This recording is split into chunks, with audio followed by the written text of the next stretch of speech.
tijelo, ženski akt. Ona je od uvijek radila u skulpturi, pa i ovdje poslije u slikarstvu, žensko tijelo. Jesu li to torza, uglavnom su bila torza, pa su bila osjećata, pa su bila plava torza, pa žuta torza. Sad i ovdje vidimo da imaju plava i okir, žute i smeđe. I zapravo, to sam shvatio nekako u jednom simboličkom smislu, ta torza, ta tijela, njene plava tijela su čista ona nebeska Venera, ona platonska ljubav, ona duhovna ljubav koja odlazi od tijela. Jer vi u njenim aktovima i njenim tijelima ženskim kogod obsesivno samo to radi zapravo već godinama, jel?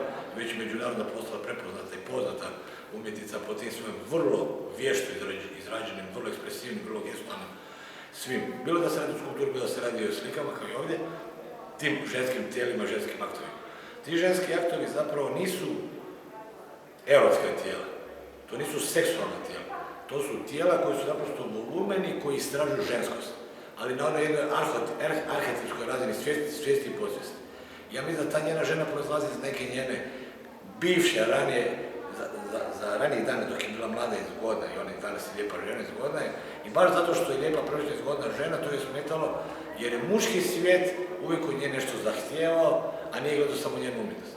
I naravno da je to išlo na živce, to je tako da to zlostavljanje neko ili seksualno uznemiravanje kako god hoćete, i zbog toga kad je to zlogrdilo, ona je počela na neki način, recimo, jednu blagu, pod navodnicima, feminističku liniju.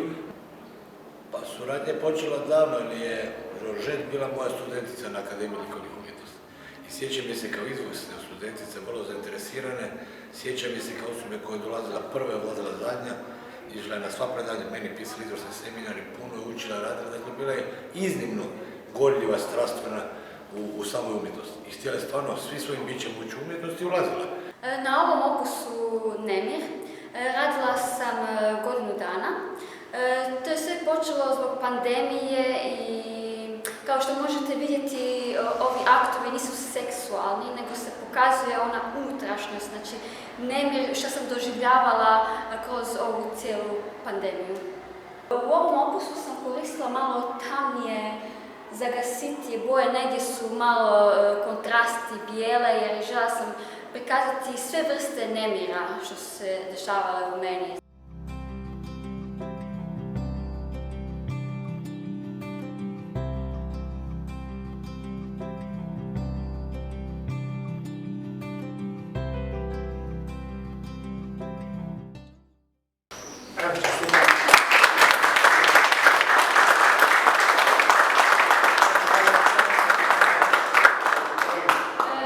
Hvala svima što ste došli u tako velikom broju.